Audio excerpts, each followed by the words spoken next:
Hello everyone, welcome back to my channel. I'm Ashley and today I'm going to be updating you on my progress on my Pan That palette for 2021.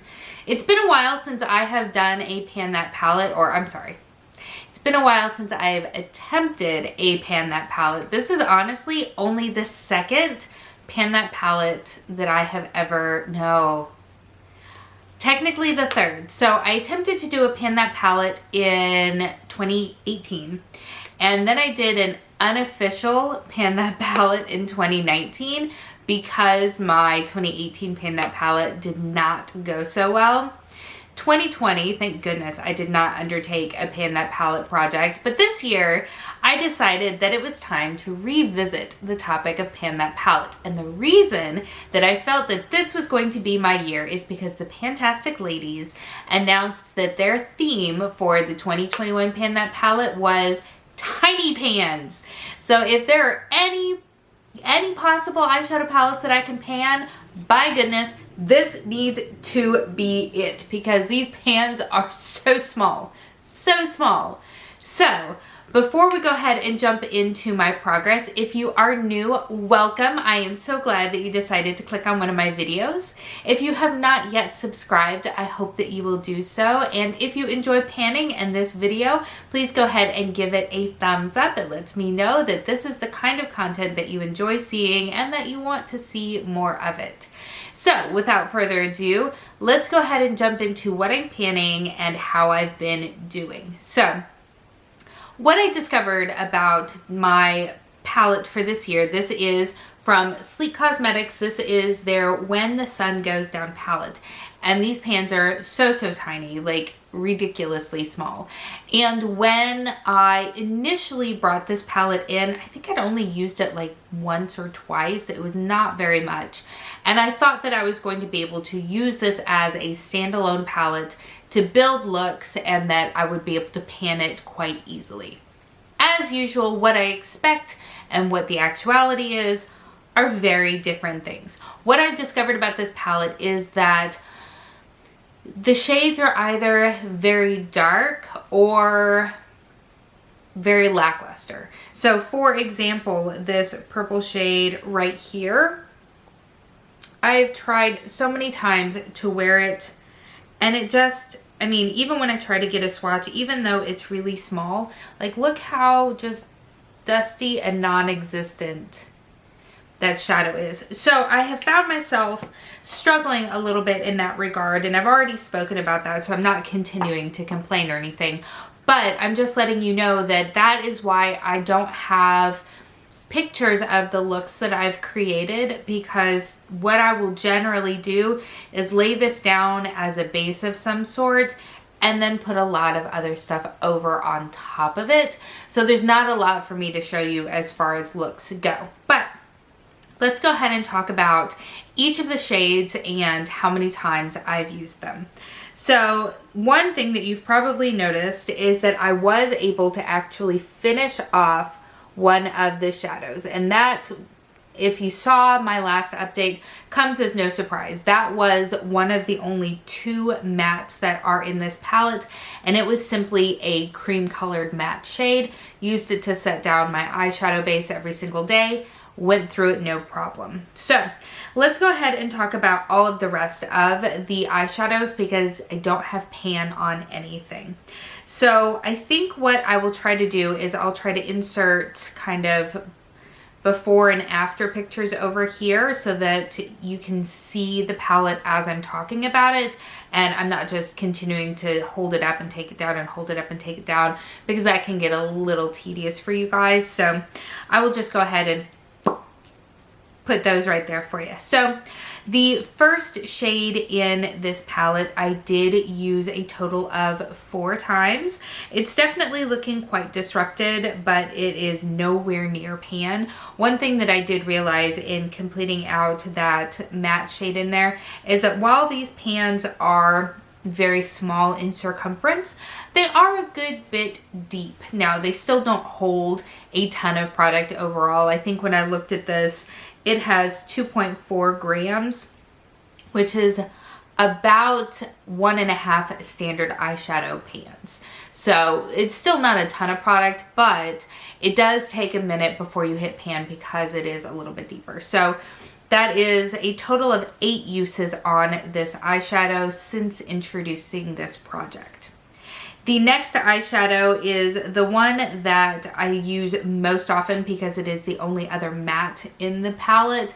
It is actually what I have in my transition today, although like I said, I've got a lot of other eyeshadows in with it and on top of it and things like that. So I did use it a total of 7 times since our last update for a total of 17 uses over the course of this project so far, and I am nowhere near hitting pan.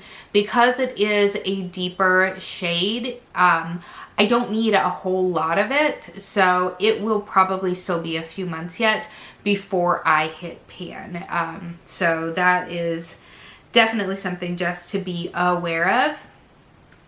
The third shadow in this palette I only used once, but it's a very pretty, very reflective sort of shade, and it is one that I tend to use as a very bright inner corner highlight. I will start also incorporating it as an all over lid shade as well, to kind of layer on top of some of the darker shadows to kind of brighten them up a little bit. So I do have the intention of using it in that way in the future. I just have not done so as of yet. So it only got 1 use out of it for a total of 8 uses since its introduction into this project. The fourth shade I used a total of 6 times. I tend to use that one as a one and done sort of shadow. I will just buff it through my crease and then pack it all over my lid and use it that way. It is a deeper sort of bronzy shade with a hint of olive to it. So I have enjoyed it very much in that way. And I did, if I didn't say already, I used it a total of 6 times since our last update for a total of 9 uses in the course of this project so far. The fifth shade in this palette I only used 3 times. Again, it is a very lackluster sort of shade and one that I typically will use simply as an inner corner highlight because it doesn't really do much on the lid itself. So that has a total of 9 uses in the course of this project so far as well. The 6th shade in this palette I only used once. It is, I think it was what they were going for on this was kind of a duochrome sort of situation. However, it doesn't really perform in that way. So it just comes across on the lid as kind of a gray purple sort of shade. And I've used it just sort of all over the lid and in the crease the way that I said with another shade, and as I will be using a few of the other shades in here. It makes for a really easy one and done sort of look. And that's nice, especially during the week if I'm crunched for time. And because I'm using so much of it, it will help me to use through the shadow. But I'm not gonna lie, a lot of these shadows are pretty uninspiring and I'm not loving how I'm using them. Okay, so the next shade, the 7th shade in this palette, is a beautiful bright gold. That I used a total of 5 times since the last update for a total of 10 in the course of this project. I really loved a couple of the looks that I made, one of which incorporated this bright gold with the last shade in this palette, which is that sort of fiery coppery orange. I did a really nice sort of halo eye sort of look that had the 12th shade, the bright copper on the outer corner and the inner corner, and then this gold shade down the center. And I really enjoyed that.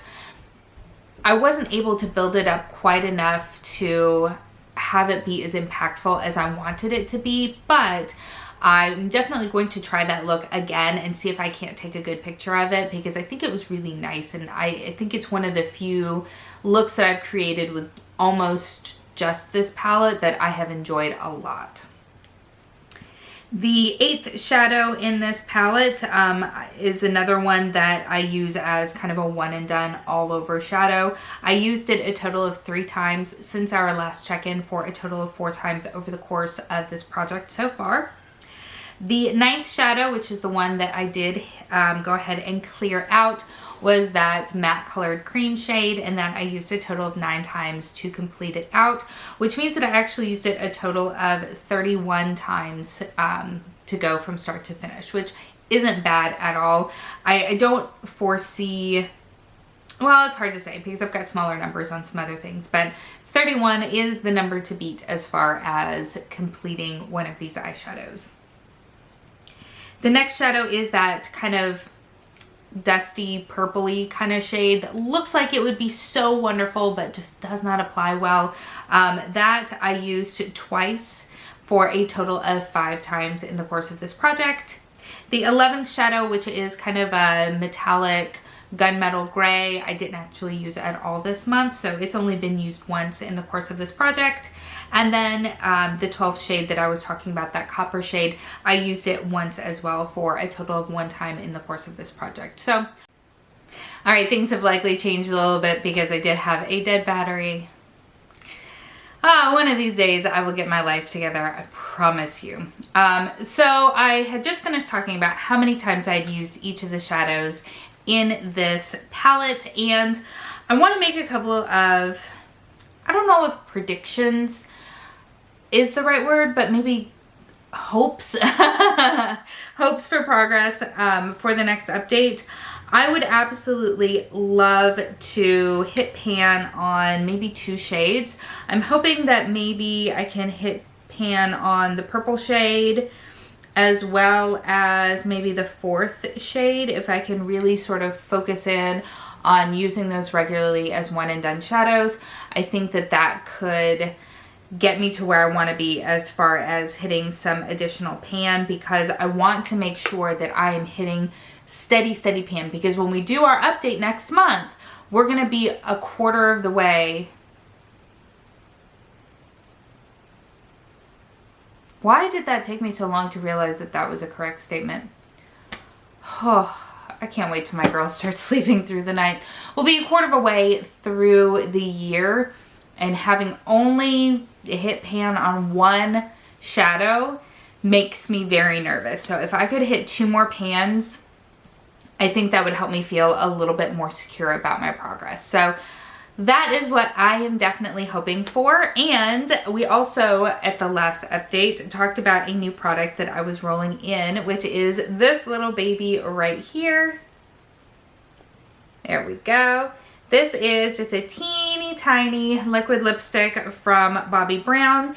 This is in the shade Smoothie Move. It is one of their crushed liquid lips, and I want to use this up over the course of the year as well, and I have used it 4 times since that introduction. It's possible that I've used it at least 1 other time. For some reason I was using it and not writing it down, because that is the way to project pan, friends. So I know that I've used it at least 4 times, but it could possibly be 5, so trucking right along there. But I do definitely need to step it up if I'm going to use it up by the end of the year, because they're deceptive. They're deceptive. So I want to make sure that I am not kind of, you know, pussyfooting along, because that's not going to get me where I want to be. So that is where I am as far as my Pan That palette for 2021. If you are working on this project or any Pan That palette this year, how is your progress going? How are you feeling with 2 months of the year completed already? Do you feel like you are on track, or do you feel like you've got some ground to make up? I would love to know in the comments below. I love having conversations with you guys down there. Thank you so much for spending some time with me today. I hope that you are having an amazing day, and I will see you next time. Bye.